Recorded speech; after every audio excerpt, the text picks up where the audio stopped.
Welcome dear rockers. आज हम देखने वाले हैं कृष्णा वृंदा विहारी।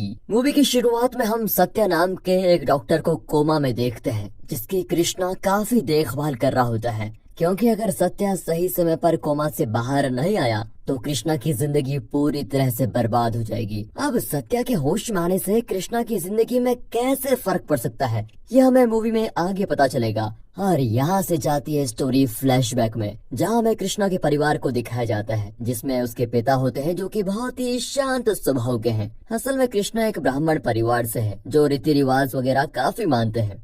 इसके बाद हमें कृष्णा की माँ अमरावती को भी दिखाते हैं, जो काफी ज्यादा स्ट्रिक्ट है और उन्हें घर से बाहर तक सभी इज्जत करते हैं। बात करें कृष्णा की बहन की, तो वो कुछ महीनों से अपने पति महेश से अलग रह रही है, क्योंकि वो प्रेग्नेंट है। इसी बीच हमें कृष्णा की नानी यानी कि अमरावती की माँ की फोटो को दिखाया जाता है, जो कि अब इस दुनिया में है नहीं। हालांकि कृष्णा की दादी अब भी जिंदा है और घर में सभी को हमेशा कुछ न कुछ चिढ़ाती रहती है। वही बात करें कृष्णा की, तो वो भी अपनी माँ की बहुत इज्जत करता है और अपने कल्चर को पूरी शिद्दत से फॉलो करता है। वो ना तो नॉनवेज खाता है और न ही शराब वगैरह पीता है। अब कृष्णा की हैदराबाद की एक सॉफ्टवेयर कंपनी में जॉब लग गई है, जिसके लिए वहाँ वो अपने जीजा महेश के साथ रहने वाला होता है। महेश वैसे तो कृष्णा पर पहले काफी रौब झाड़ता था, लेकिन बाकियों की तरह वो भी अमरावती से डरता है। जैसे ही उनका फोन आता है तो महेश एकदम से भीगी बिल्ली बन जाता है। फिलहाल इसके बाद कृष्णा अपनी नई जॉब पर जाता है, जहाँ पर वो भानु नाम की एक लड़की को देखता है, जो कि वहाँ पड़े एक खाली कैन को डस्टबिन में डाल देती है।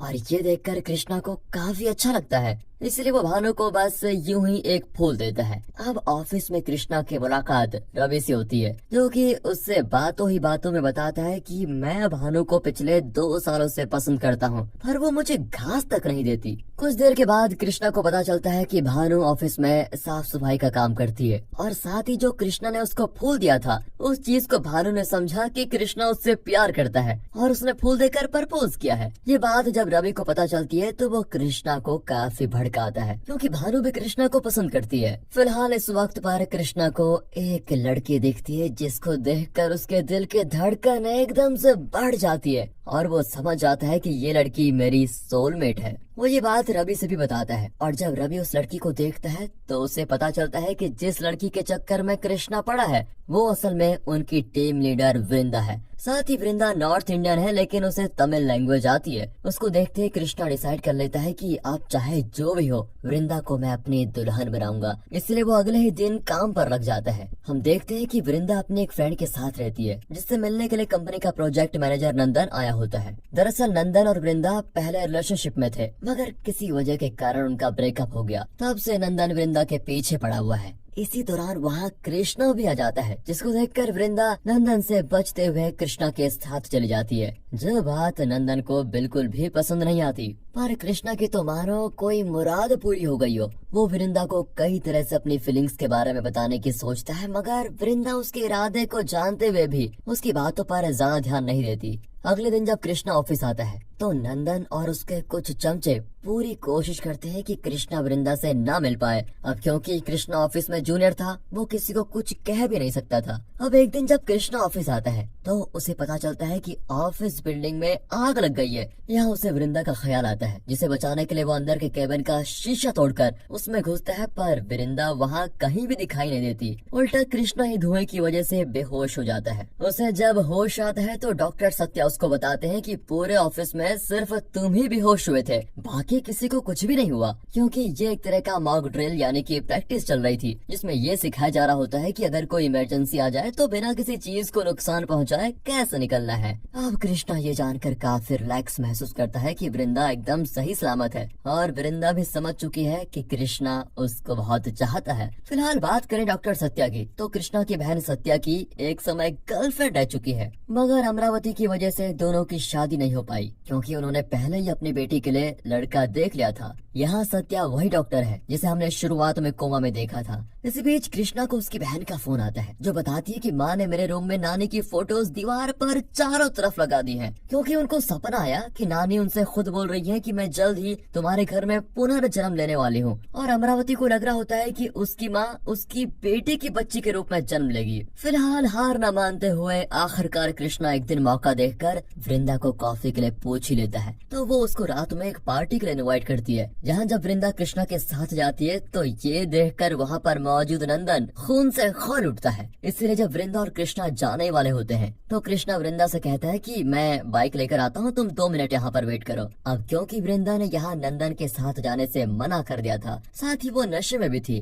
तो नंदन कृष्णा से शर्त लगाता है कि अगर तुम 10 मिनट में बाइक पार्किंग से लेकर यहाँ आ गए तो मैं वृंदा को तुम्हारे साथ जाने दूंगा, और अगर तुम टाइम पर नहीं आए तो वृंदा मेरे साथ जाएगी। उसकी इस शर्त को कृष्णा एक्सेप्ट कर लेता है, पर जब वो पार्किंग में जाता है तो वहाँ नंदन के दोस्त उसको रोकने की पूरी कोशिश करते हैं, लेकिन कृष्णा उन्हें काफी बुरी तरह मारता है और टाइम के पहले ही आकर वृंदा को साथ लेके जाता है। जिसके बाद वृंदा कृष्णा के साथ काफी अच्छा टाइम स्पेंड करती है, जिस दौरान मौका देखकर कृष्णा वृंदा को प्रपोज कर ही देता है। अब क्योंकि वृंदा तो नशे में है इसलिए वो हाँ कर देती है, पर सुबह उसको रियलाइज होता है कि उसने गलती कर दी। वो कृष्णा को पसंद तो करती है, लेकिन किसी वजह के कारण वो रिश्ता नहीं बनाना चाहती। वो ऑफिस जाकर कृष्णा से साफ साफ कह देती है कि मैं कल नशे में थी इसलिए हाँ कर दिया था। इस पर कृष्णा उससे रीजन पूछता है कि आखिर तुम मना क्यों कर रही हो, तो वृंदा उसे कोई वाजिब कारण नहीं बता पाती, जिस पर कृष्णा अब हर जगह उसका पीछा करने लगता है, क्योंकि वो जानना चाहता है कि आखिर वृंदा उसके प्रपोजल को एक्सेप्ट क्यों नहीं कर रही है। जिससे परेशान होकर वृंदा मुन्नार चली जाती है, लेकिन कृष्णा को वृंदा की रूममेट से पता चल जाता है कि वो कहाँ गई है, तो वो तुरंत मुन्नार वृंदा से मिलने निकल जाता है। यहाँ वो वृंदा से मिलकर फिर से वही सवाल करता है, तो वृंदा उसे बताती है कि मुझे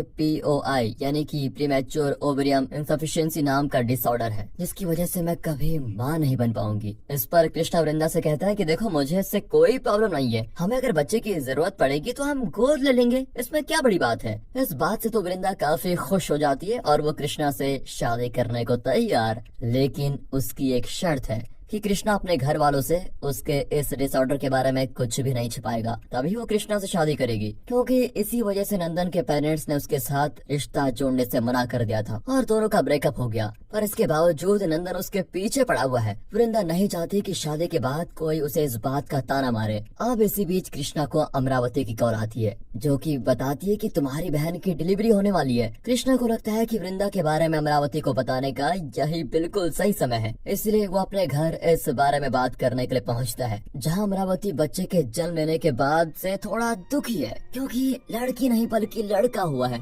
मतलब कि अमरावती की माँ का पुनर्जन्म नहीं हुआ। अब अमरावती को उदास देख उनके पति उनसे कहते हैं कि तुम्हारी माँ ने तुम्हारे सपने में बोला था कि वो तुम्हारे परिवार में जन्म लेगी, मगर उन्होंने ये थोड़ी ना बोला कि वो तुम्हारी बेटी के जरिए ही इस दुनिया में आएगी। हो सकता है कि वो कृष्णा की बेटी और हमारी पोती बनकर आ जाए, इसलिए हमें तुरंत कृष्णा की शादी करा देनी चाहिए। ये बात सुनकर अमरावती का चेहरा तो खिल जाता है, लेकिन कृष्णा का खिला हुआ चेहरा मुरझा जाता है, क्योंकि अब अमरावती को उससे उम्मीद है। और दूसरी तरफ वृंदा उसको लगातार फोन करके पूछ रही होती है कि तुमने अपने घर में ये बात बताई कि नहीं। अब यहाँ कृष्णा बुरी तरह फंस चुका है, इसलिए वो डॉक्टर सत्या के पास जाकर उन्हें अपनी प्रॉब्लम बताता है। दरअसल कृष्णा बस इतना चाहता है कि सत्या कृष्णा को मेडिकली अनफिट डिक्लेयर कर दे और सभी को बताए कि क्रिकेट खेलते वक्त बॉल लगने के कारण मिडिल स्टंप में दिक्कत आ गई, जिस वजह से कृष्णा कभी बाप नहीं बन पाएगा। जिस झूठ को बोलने के लिए सत्या पहले तो राजी नहीं होता, पर कृष्णा उसको बार बार कहकर मना ही लेता है। फिर सत्या अमरावती समेत उसके परिवार के सभी लोगों से इस बारे में बताता है। ये बात सुनकर अमरावती फिर से उदास हो जाती है कि मेरे बेटे के साथ अब शादी कौन करेगा। जिस चीज का फायदा उठाकर कृष्णा अमरावती से वृंदा के बारे में बता देता है और इस रिश्ते के लिए अमरावती तुरंत मान भी जाती है। अब क्योंकि वृंदा की फैमिली नॉर्थ इंडियन है तो वो हिंदी बोलते हैं पर तेलुगु नहीं समझते, और कृष्णा की फैमिली साउथ इंडियन है तो वो तेलुगु बोलते हैं लेकिन हिंदी नहीं समझते। जिस चीज का फायदा उठाकर कृष्णा अपने परिवार से कहता है कि वृंदा के पापा कह रहे हैं कि उन्हें मेरी इस प्रॉब्लम से कोई परेशानी नहीं है, और इस तरह वृंदा और कृष्णा की हो जाती है शादी। इसके बाद कृष्णा और वृंदा हैदराबाद में जाकर एक साथ फ्लैट में रहने लगते हैं, जहां वो अपनी नई लाइफ शुरू करते हैं, जिसमें दोनों बड़े खुश हैं। मगर कुछ ही महीनों के बाद उनके यहाँ पर कृष्णा के माता पिता और दादी कुछ दिनों के लिए रहने के लिए आ जाते हैं। अब अमरावती जब वृंदा के रहन सहन को देखती है तो उसे बिल्कुल भी पसंद नहीं आता। जैसे कि अमरावती को ये बिल्कुल भी पसंद नहीं है कि वृंदा नाइट शिफ्ट करके ऑफिस से आए, साथ ही वृंदा के पहनावे से भी उसको प्रॉब्लम होती है। हालांकि वृंदा और कृष्णा उन्हें समझाने की बहुत कोशिश करते हैं, पर वो उनकी की एक नहीं सुनती।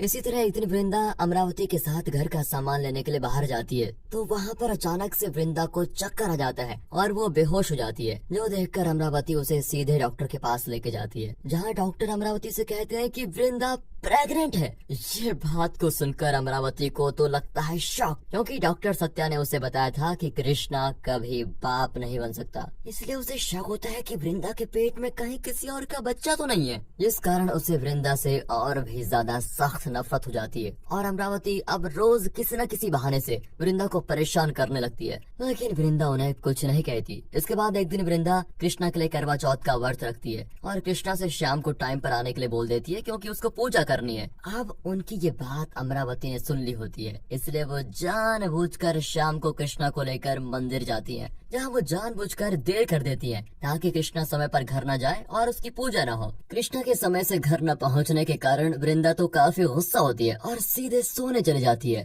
पर जब वो सुबह उठती है तो कृष्णा उसको लेट आने के लिए माफी मांगता है और वृंदा भी उसको माफ कर देती है। फिर एक दिन कृष्णा की बहन के घर एक फंक्शन होता है तो कृष्णा के पिता और दादी वहाँ चले जाते हैं, लेकिन अमरावती नहीं जाती। वो कहती है कि मैं शाम को बुआ के साथ आऊंगी। अमरावती ने ऐसा इसलिए किया होता है क्योंकि वो वृंदा को टॉर्चर करना चाहती है और जैसा कि उसने सोचा होता है वो बिल्कुल वैसा ही करती है। अमरावती बातों बातों में वृंदा के मॉम डैड को बहुत ही बुरा भला बोल देती है, लेकिन इस बार वृंदा सहन नहीं करती और उल्टा उसको सुनाकर कमरे में चली जाती है। जिसके बाद शाम को जब कृष्णा घर आता है तो देखता है कि उसकी माँ तो फंक्शन में जाने के लिए तैयार है, लेकिन वृंदा अपने कमरे में है। कृष्णा वृंदा को किसी तरह से मनाकर फंक्शन में चलने के लिए रेडी करता है और वृंदा काली साड़ी पहन लेती है, लेकिन अमरावती के मुताबिक पूजा में काली साड़ी पहनकर नहीं जाना चाहिए, इसलिए वो वृंदा को साड़ी बदलने के लिए बोलती है। लेकिन इस बात को लेकर वृंदा और अमरावती के बीच में काफी ज्यादा बहस होती है। वहाँ कृष्णा दोनों को ही शांत करने की कोशिश करता है, मगर कोई फायदा होता ही नहीं।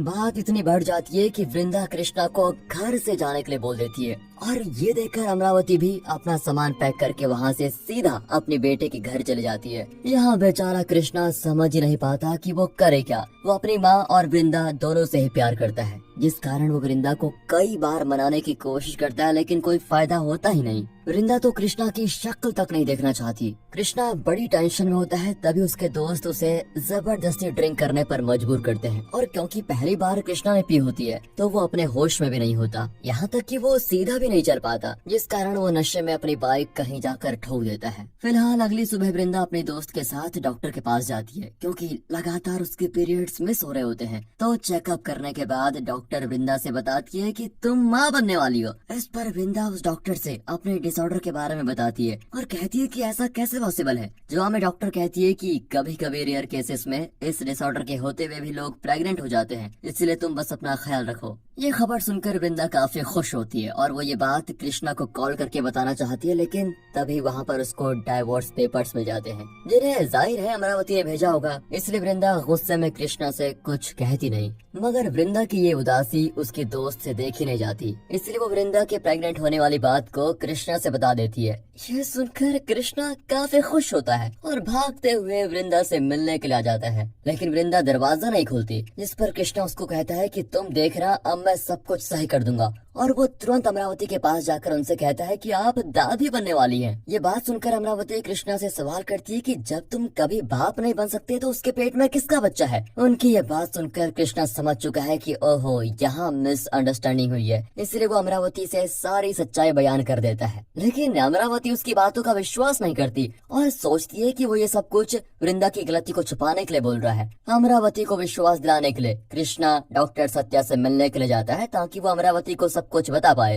लेकिन कृष्णा की किस्मत फूटी भी होती है। पता चलता है कि एक एक्सीडेंट की वजह से सत्या कोमा में है और यही वजह है कि कृष्णा अपने दोस्तों के साथ मिलकर अलग अलग तरीके से उसको जगाने की कोशिश कर रहा है, क्योंकि डॉक्टर ने बोला होता है कि अगर सत्या को मोटिवेट करोगे तो वो फिर से जाग जाएगा। इसलिए कृष्णा उसे मोटिवेट करने की अलग अलग कोशिश कर रहा होता है। साथ ही वो वृंदा की दोस्त के जरिए उसके लिए फल और जूस वगैरह भेजता है ताकि उसका बच्चा सही रहे, और वृंदा भी बच्चे के लिए ये सब कुछ खाती पीती है। कृष्णा अब काफी ज्यादा उदास रहने लग जाता है, जिसकी ये उदासी अब अमरावती से देखी नहीं जाती और अपने बेटे के लिए वो वृंदा से माफी मांगने को तैयार हो जाती है, क्योंकि उसे पता है कि उसका बेटा इतने दिनों तक कभी भी सीरियस नहीं हुआ और वो जो भी कह रहा है वो सच है। इसीलिए अब कृष्णा उन्हें लेकर वृंदा से मिलने ऑफिस पहुंचता है, तो उन्हें इन्हें पता चलता है कि वृंदा सब कुछ छोड़कर अपने घर दिल्ली जा रही है और इस वक्त वो एयरपोर्ट तक पहुंच चुकी होगी, जिस कारण कृष्णा और अमरावती उसको रोकने के लिए सीधे एयरपोर्ट के लिए निकलते हैं। मगर रास्ते में उनका रास्ता नंदन और उसके गुंडे रोक लेते हैं क्योंकि वो कृष्णा से अपना बदला लेना चाहता है। यहाँ कृष्णा अमरावती को एक ऑटो करके एयरपोर्ट भेज देता है और उनके जाते ही कृष्णा नंदन और उसके गुंडों की काफी ज्यादा पिटाई करता है, जिसके बाद वो भी जल्दी से एयरपोर्ट पहुंच जाता है, जहां वो देखता है कि अमरावती उसके पहुंचने से पहले वृंदा से अपने किए के लिए माफी मांग रही है। यहाँ कृष्णा अपने झूठ के बारे में सब कुछ बताता है, जिससे अमरावती और वृंदा के बीच की सारी गलतफहमी खत्म हो जाती है। वृंदा भी कृष्णा को इन सब के लिए माफ कर देती है, जिसके कुछ दिनों के बाद वृंदा की होती है एक बेटी, जिसे अमरावती अपनी माँ का पुनर्जन्म मान रही होती है। इसलिए सभी काफी खुश होते हैं। बाकी रही डॉक्टर सत्या की बात, तो मूवी के आखिरी सीन में उन्हें होश आ जाता है और वो कृष्णा से कहते हैं कि तुम्ही ने मेरी यह हालत की है। दरअसल जब नशे में कृष्णा बाइक चला रहा था तो उसने अनजाने में सत्या को ही ठोक दिया, जिससे वो कोमा में गया। फिलहाल इसी फनी एंडिंग के साथ ये मूवी यहाँ पर खत्म होती है। बाकी दोस्तों, अगर आपको वीडियो अच्छी लगी हो, स्टोरी अच्छी लगी हो, मूवी अच्छी लगी हो, एक्सप्लेनेशन अच्छा लगा हो, लाइक कीजिए, चैनल को सब्सक्राइब। मिलते हैं अगली वीडियो में, तब तक के लिए गुड बाय, अपना ख्याल रखिए and finally thanks for watching.